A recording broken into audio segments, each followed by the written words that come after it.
Fueled by C4, Cellucor, and Extend. Use the code Clydesdale to get 20% off at checkout at c4energy.com. On Clydesdale Media, where we bring you the widest array of content here on our YouTube channel. Make sure you like and subscribe to the channel. Hit that notifier so you're the first to know when new episodes are available.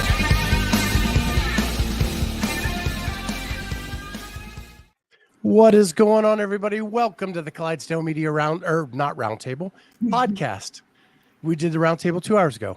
Yep. We are here for the podcast now, and we are so stoked.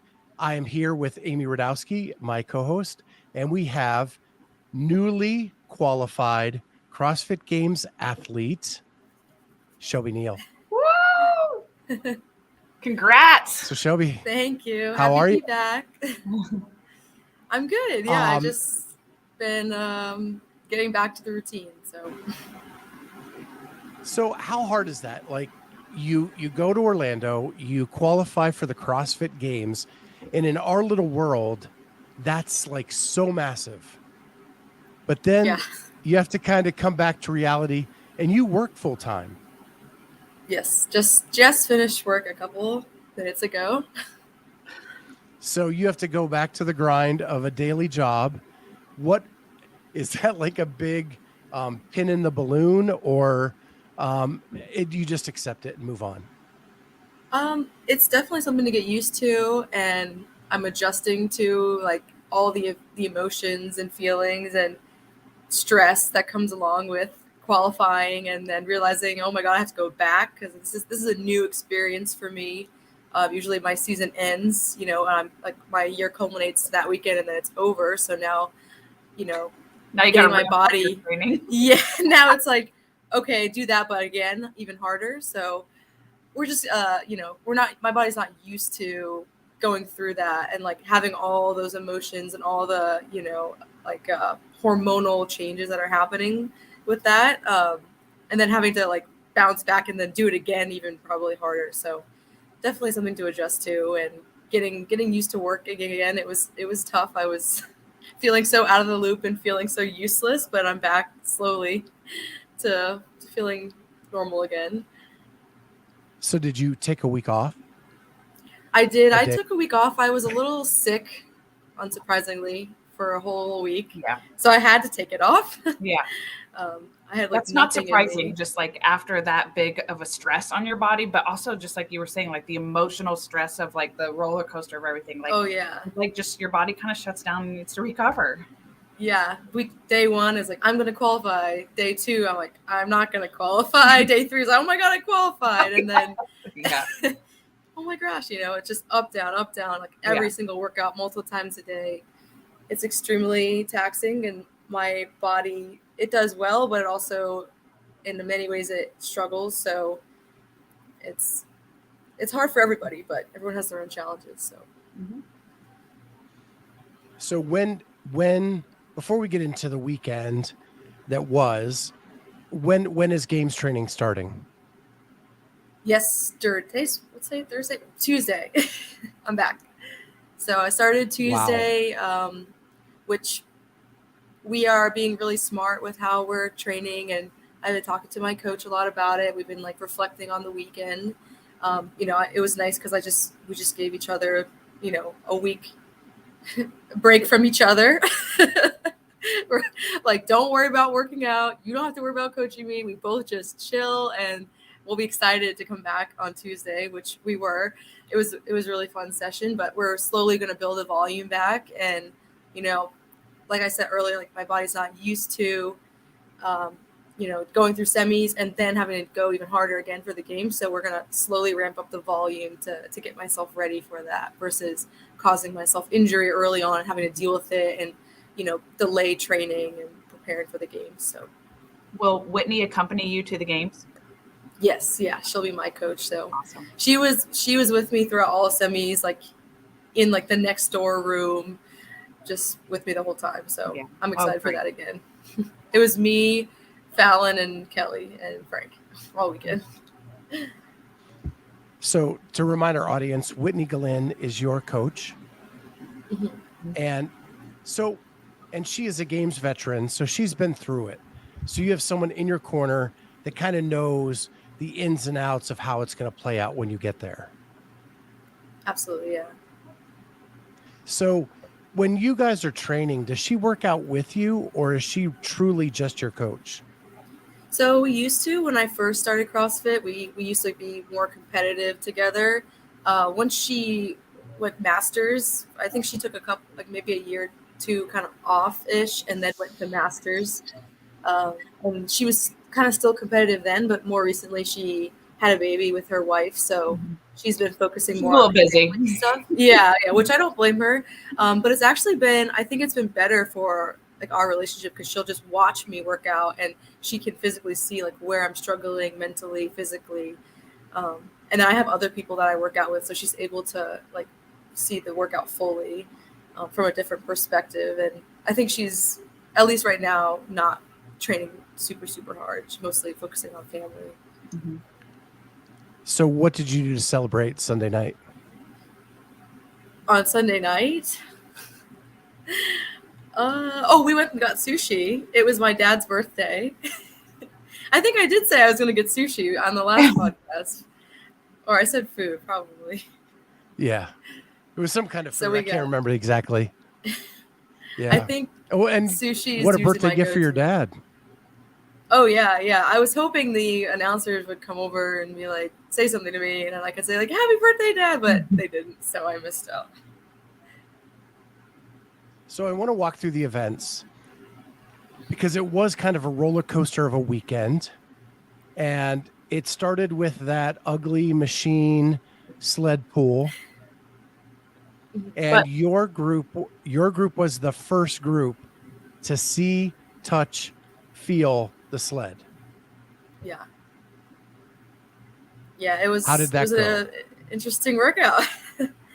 It was, so going into the weekend, I knew this was going to be one of the tougher ones for me. It wasn't going to be, my highest placing out of all the workouts. It wasn't something I was super stoked placing wise, but it was a lot of the stuff that I've been working on.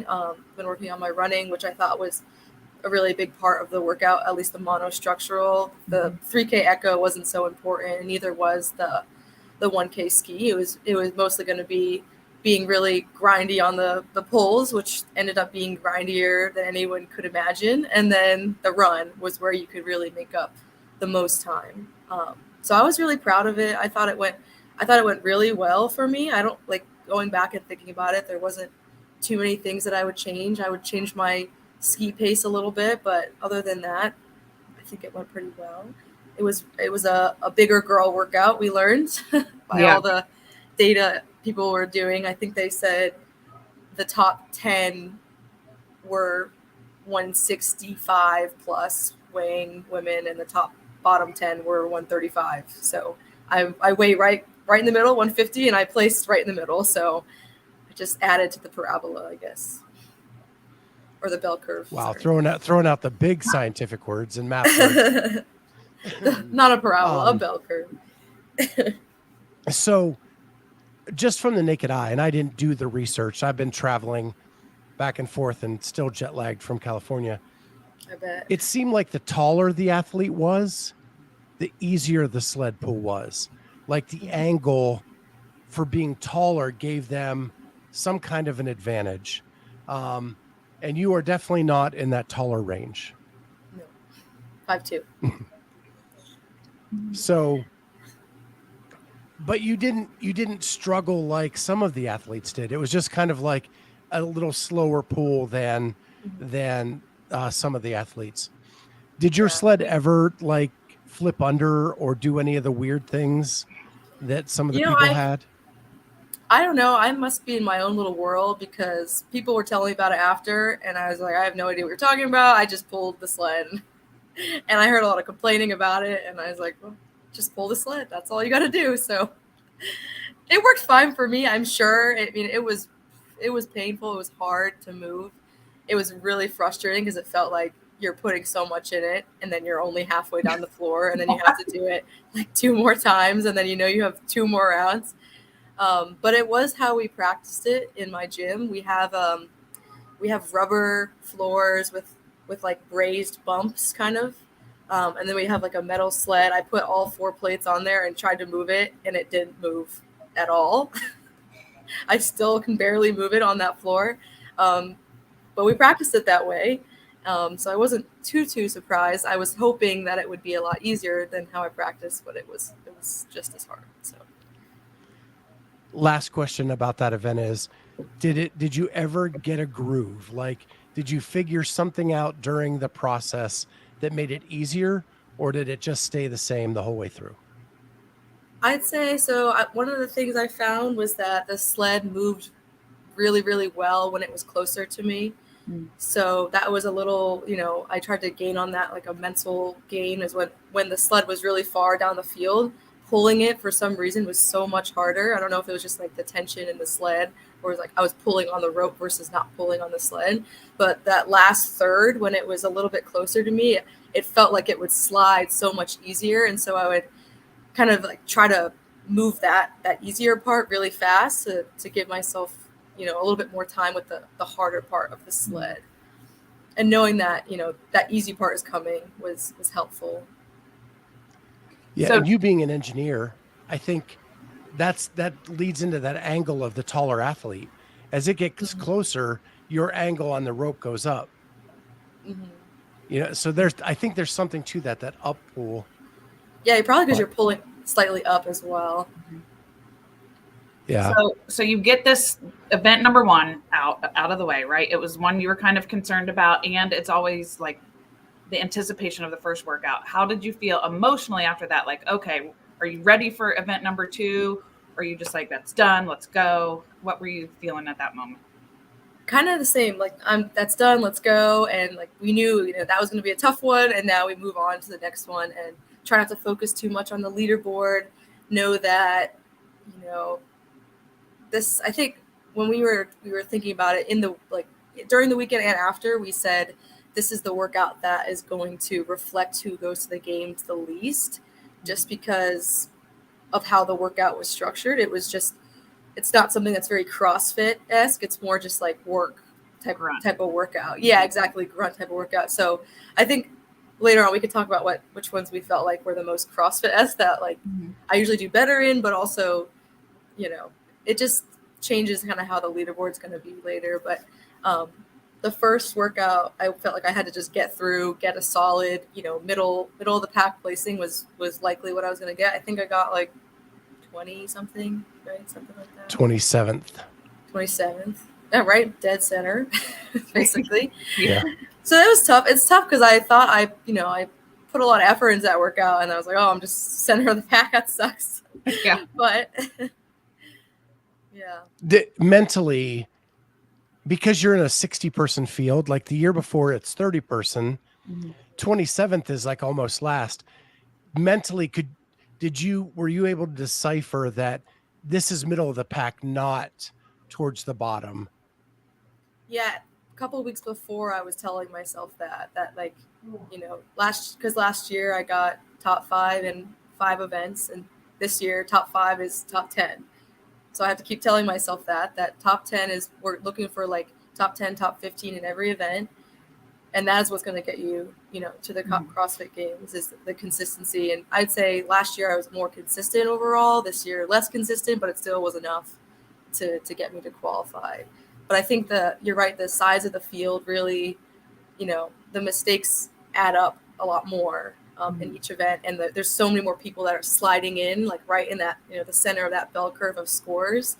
That makes it really hard, that every second really counts when the field's this big.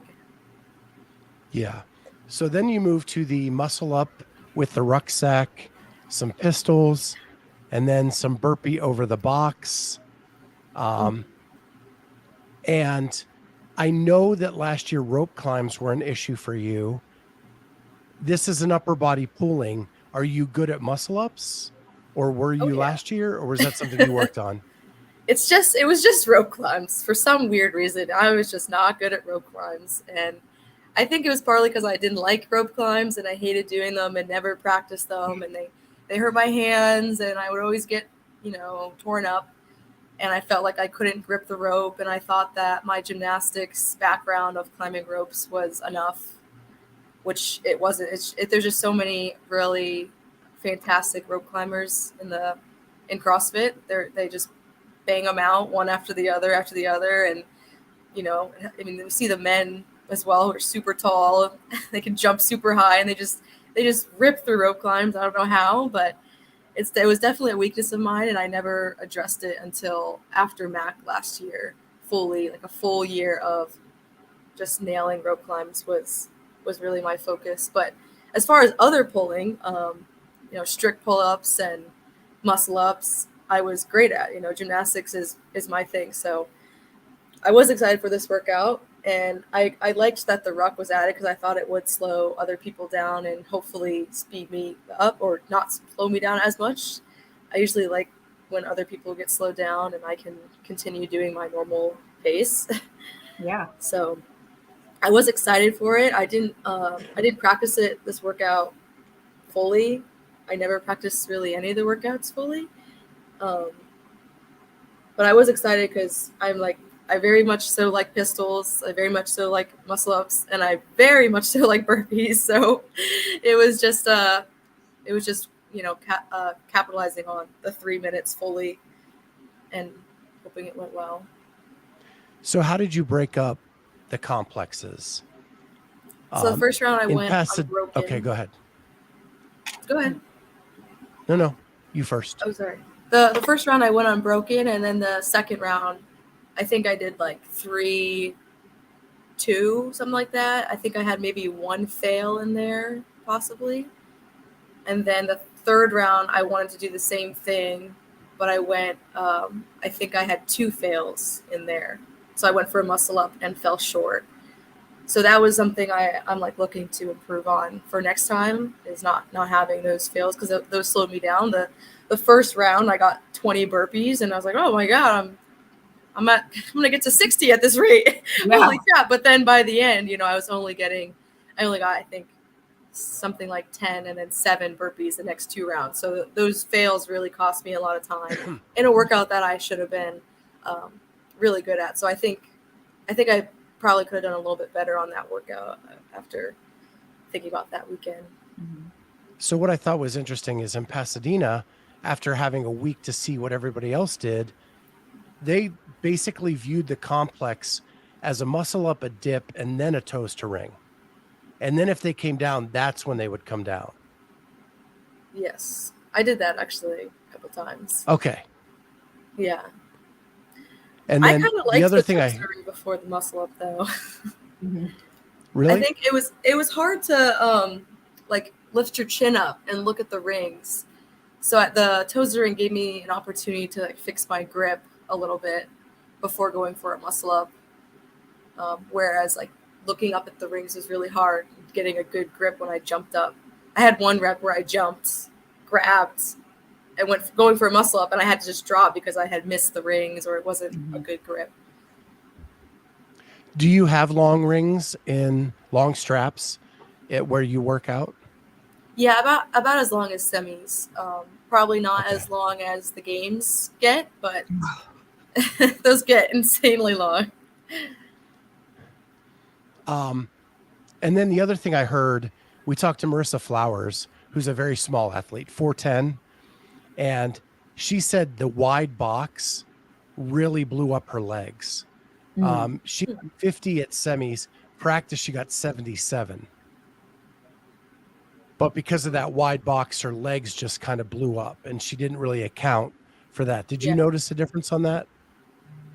It's something I'm aware of when I train, and Whitney does a really good job of my coach does a really good job of reminding me of little things that we can do in training to simulate more like the game. So typically when we go for a 20-inch box, we go for it the short way, but we'll turn it the long way and practice going over where, it's wide like that. So stuff like that, I'm never too surprised of. If anything, when I get out on the floor, I always feel like it feels easier than how we practiced it. And also the adrenaline, the excitement. Yeah. Makes you That's a good better, feeling. So. Yeah. So you take 13th in that.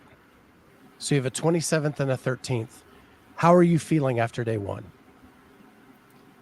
I think I'm feeling pretty good by this point. I don't remember where I was overall, but I thought I was within striking distance. I think I was probably around like 15, something like that, 14.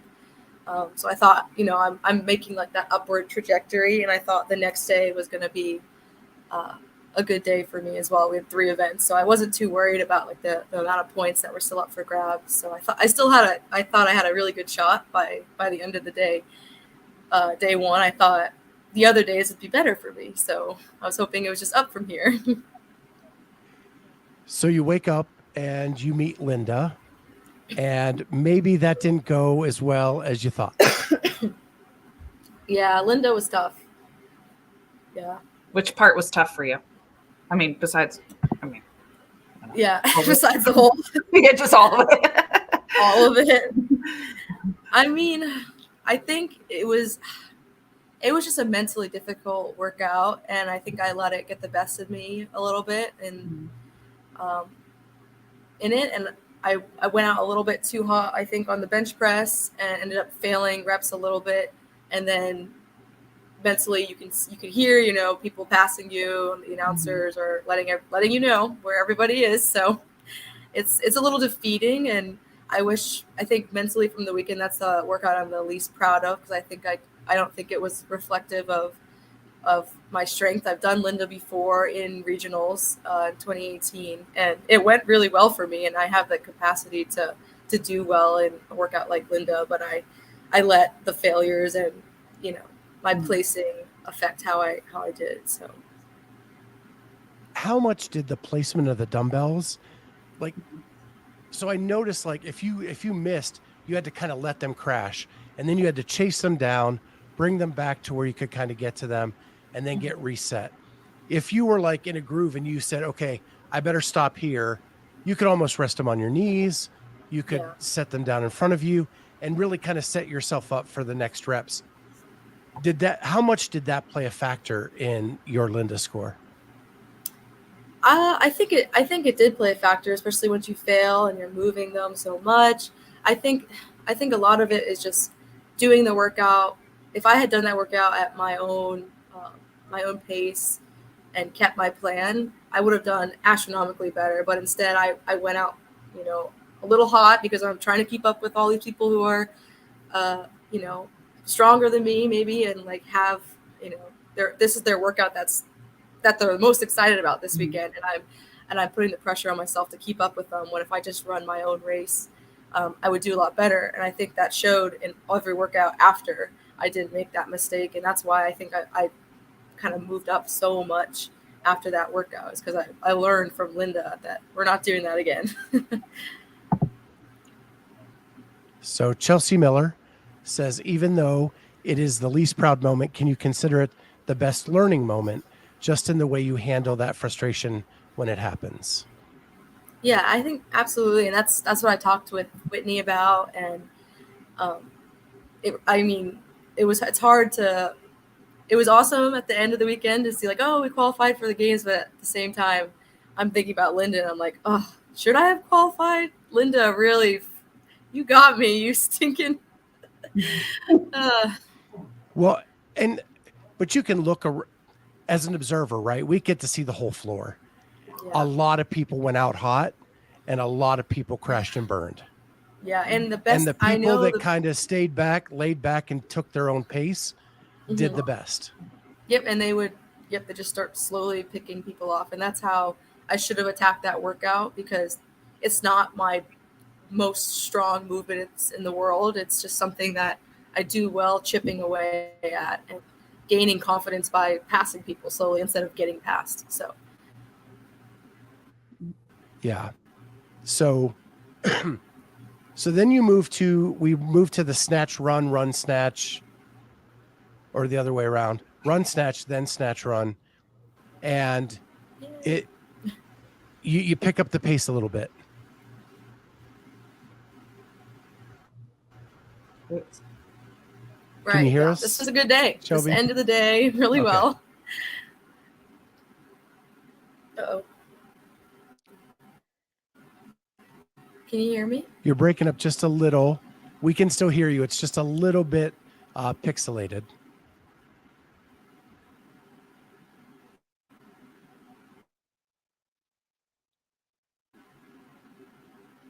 Are you good now? Can you hear us? Hello? Can you hear us? Shelby?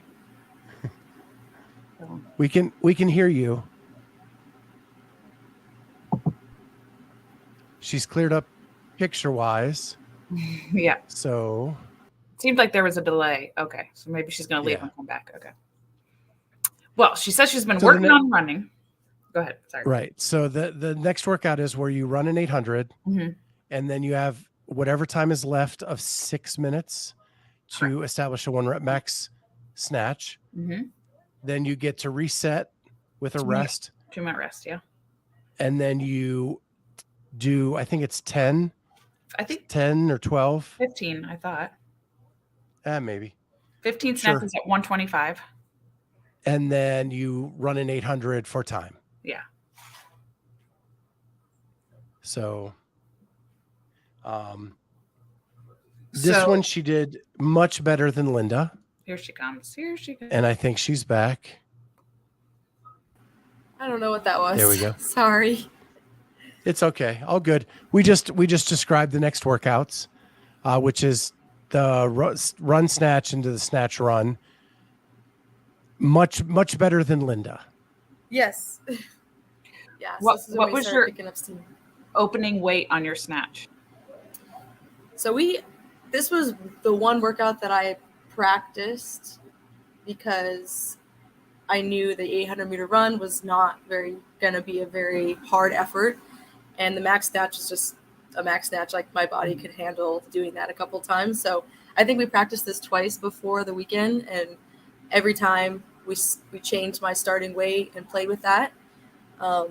So the weekend I hit 175 was my starting weight. But in training, I practiced it first with 155. And then later we thought, that was too easy, 165. And then the day of, Whitney and I were like, man, we need to do 175. This feels so good. So we went for it. We hit 175, 185, caught 195, held it for a good 2-3 seconds, and then lost it in the hole, which was frustrating because that's my 1 rep max. So it would have been cool to hit that in competition, but it was a good workout for me. Well, one major change that we heard happened is they allowed you guys to touch barbells while waiting for the event to happen. So you weren't just like corralled cold and then out onto the floor. You actually got to warm up later. Yeah. Through that process.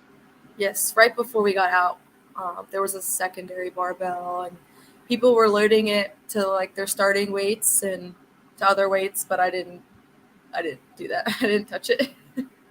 Well, I did a 125 once. I was like, that's good. I already did this. That's fine. Back there. That sounds like my warm up, Shelby. Yeah.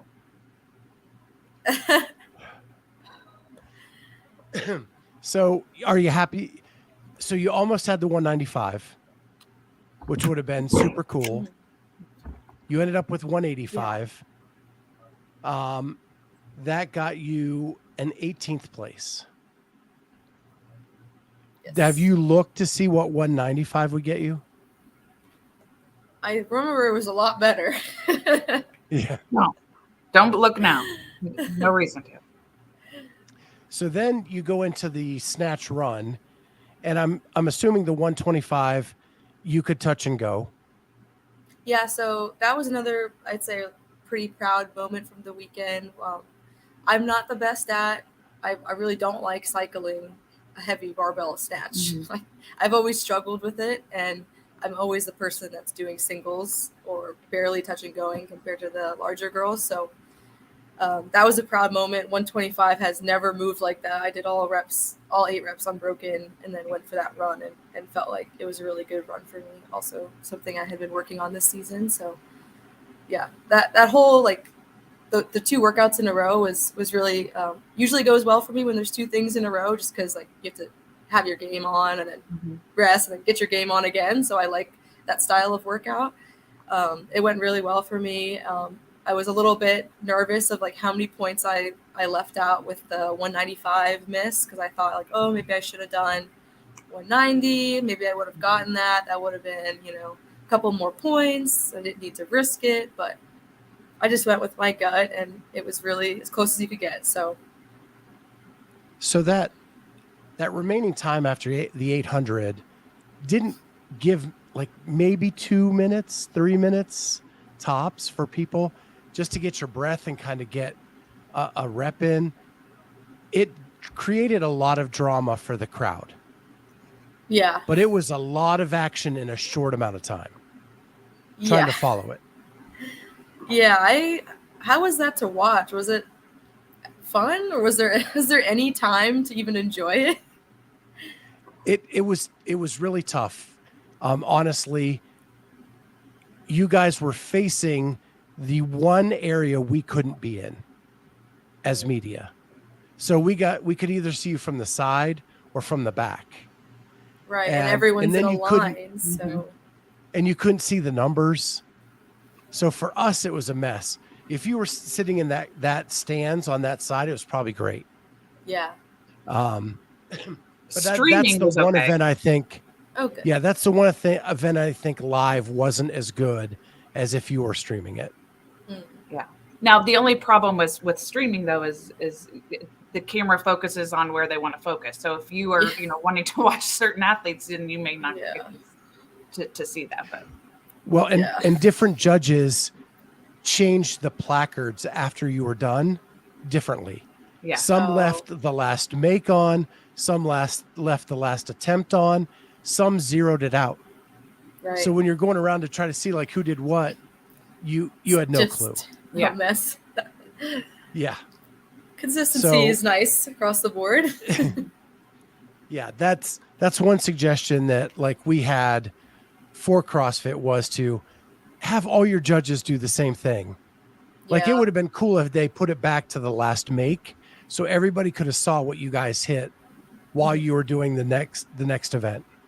Yeah, absolutely. I think there's a lot of like small things like that add up, and it's just small consistency things across the board for the people involved in the event. Just makes it so much smoother. So it's getting better every year. Yes, you're right. Now, what I will say went really well were the little placards that they clicked up when you were running.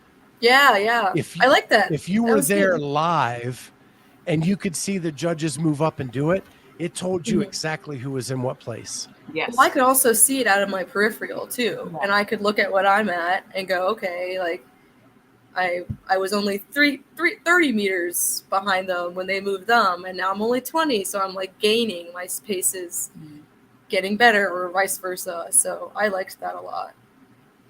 Yeah. I know it didn't translate as well on the stream because usually they were focusing on one or two people. As they so do. You only got to see those placards. But it made it more visually interesting when you're watching people run on a treadmill.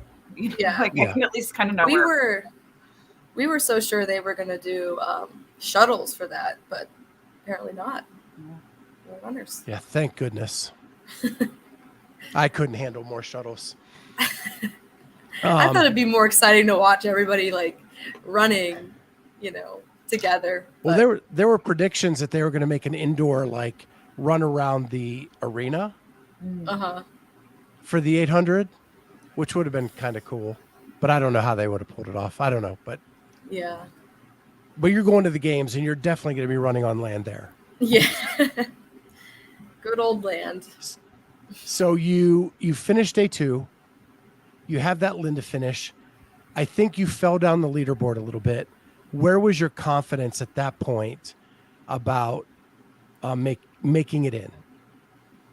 Yeah, so I knew day 3 was again a good the first workout. I was really confident was going to be my best workout all weekend. So it was something I was looking forward to, but I finished day 2 in 17th overall. And I remember just thinking like, man, I really, really thought I could have qualified. I really thought I could have done this. Like, I can't believe this is where I'm at. I'm not so sure anymore that I'm going to make it, or I'm going to be in contention. And if you went on social media, I didn't do that at all that night, but if you go on social media, I was looking at posts from day 2, and all of them are saying, these are the 4 people we're looking out for, the 9th, 10th, and 11th spots. And I was never on any of those. I was never mentioned. I was never, except for you, but that was before semis. Yes. Before. I never lost faith. Mm-hmm. Never lost faith. Yeah, day 2. I've been watching this sport way too often and watched too many people come back from big deficits. I knew event 6 was going to shake up the leaderboard, and anybody who thought they knew it was going to happen before that event was lying to themselves. Yeah. Event 6 was a big one. Let's talk about that event. What was it? It was overhead squats into a row, into seated legless rope climbs, up and down. Handstand pirouettes? Oh, I forgot the pirouettes. Into the rope climbs. Then the strict handstand push-ups, wall facing, back to the rope climb, back to the pirouettes, back to the row, back to the overhead squats. Now we got to address the elephant in the room. Last year at semis, all top 5 finishes except for the rope climb. We've talked about it briefly. Yeah. Now you're coming into a seated up and down legless, but you've been working on it all year. Were you confident in that aspect of this workout? Yeah. So this was another workout I didn't practice. I didn't practice any of them except for the run snatch.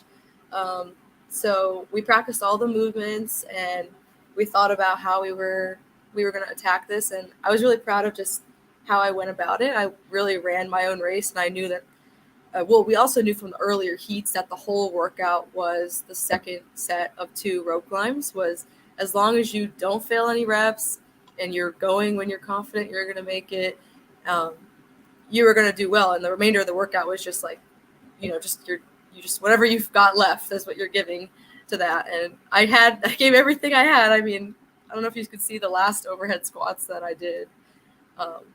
Were painful looking. Everyone has told me that multiple times. So, and I remember them being painful. So I was in my observation, the workout started with the wall facing handstand push-ups. Right. Because there was a group that's where the bottleneck was. And then there was a bigger group where the second set, just like you described, of seated legless, were the bottleneck. Yeah. Let me ask you this. Last year at legless, you could jump.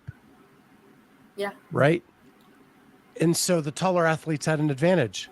This year you had to sit down on your bum before the thing started and pull yourself up. Do you think that even the playing field on those rope climbs?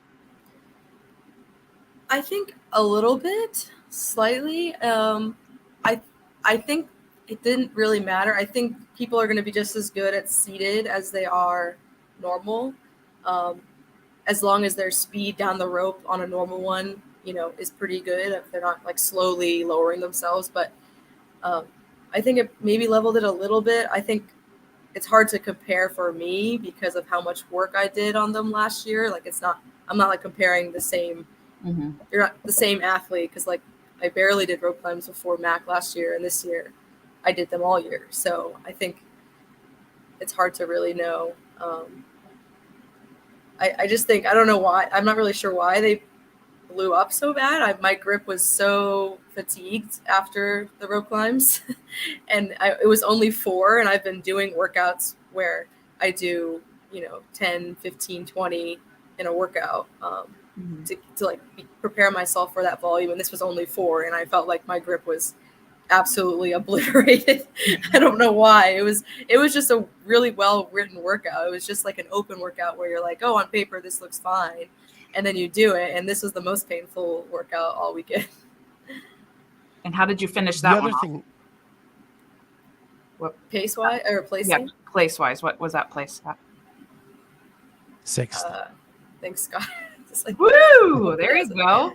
Yeah, your best finish of the weekend. Yeah, we knew it was going to be. So yeah. the last thing I'll say is the taller athletes actually on the descent to get under the tape actually really had to tuck up so that their butt hit first. I think, for men especially, there was not a lot of room for that. Right. I mean, and I think most that's women almost were where you fine. have a little bit of an advantage. That's true. I would say that's a little bit of an advantage. You're right. The down when you're really so fatigued, because really going up is like one normal rope climb, and coming down is another. It's like 4. It's really times 2 every single rep. But a lot of what I did in the off season was like slow descent rope climbs where I'm just working on time under tension on the rope. So I was excited because I was like, oh, this is what I was doing before I was working on normal legless rope climbs. I was working on, strict ascents and descents on my rope. So after this event, I actually got to see you on the floor. I was there on the sideline, and I got to yell to you like, you like conquered the beast, right? You beat the rope climb, and you had this huge smile on your face, and I thought that was such a cool moment. So now you have one event left.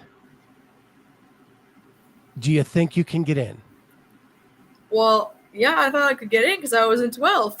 I was like, oh my God. I was looking at the leaderboard. And they take 11. Let's just remind the audience.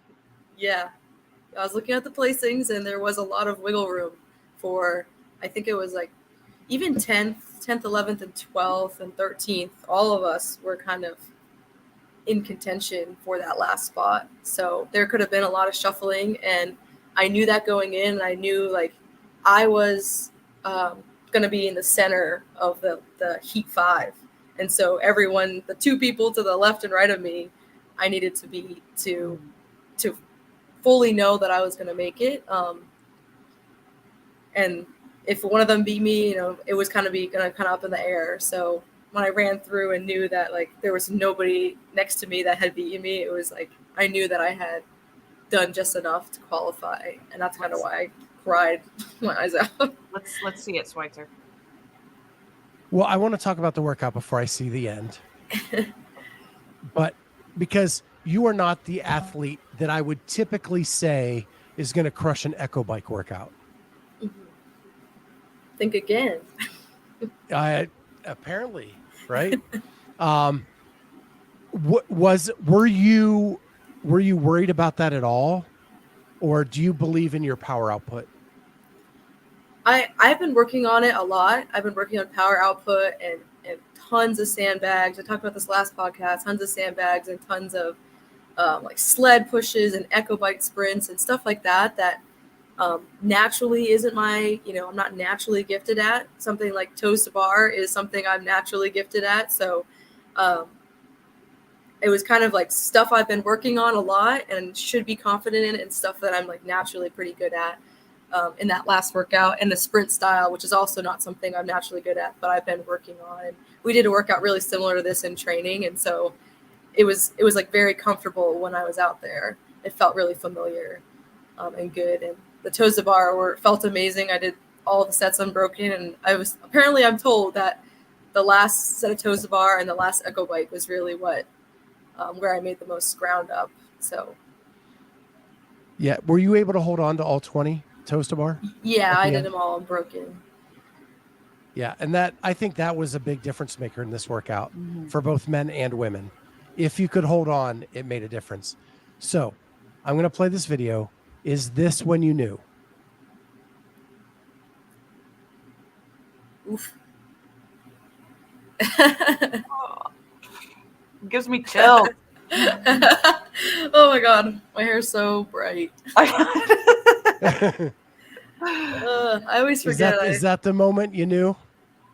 Yeah, it was that, and then it was like when I'm like down crying was when I was like, I'm like, I think, I'm doing like the math in my head. I'm like, I think I just made the CrossFit Games. Is this the crying? Yeah, like there's more pictures of me like this in this position than there are of me overhead squatting or that's rowing.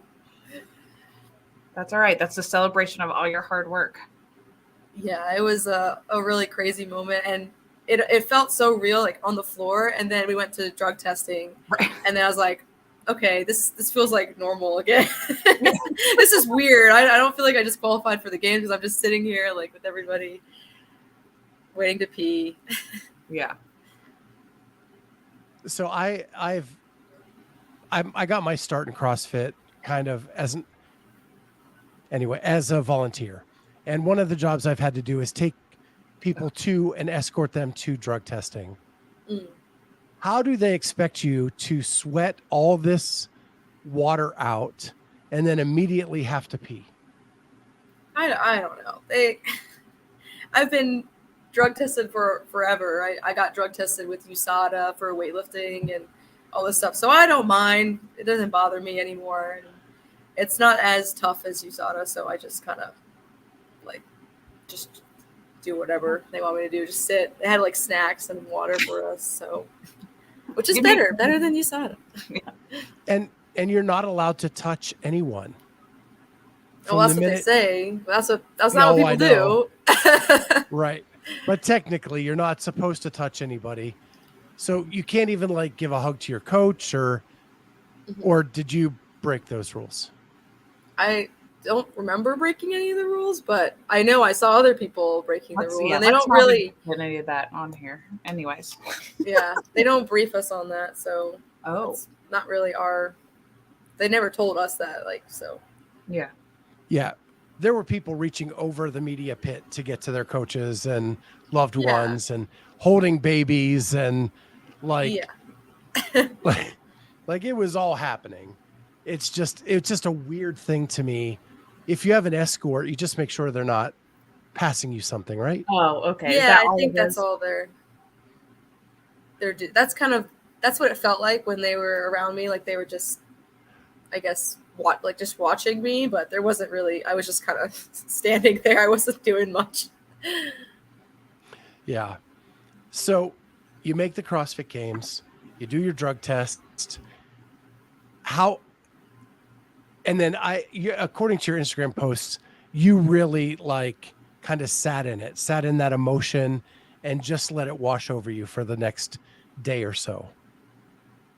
Yeah, it was good. I mean, the only moment that I actually felt like I qualified for the CrossFit Games is when I finished that workout. And then after that, I've been like, this is not real. I don't believe this. Like I feel like I'm in a dream. So it's definitely a weird feeling. And I don't think it'll hit again until we're back out on the floor again in Madison or a certain weekend when I'm training with, my training group. Maybe when we do something a little bit more competitive, I'll be like, oh man, this is happening. We're actually going to the games. So when it'll hit is when you get all of that gear. Yeah. Your uniforms, your shoes, your photo shoot, all of that stuff. Yeah. Definitely. Because that's the red carpet treatment, right? To tell you made it.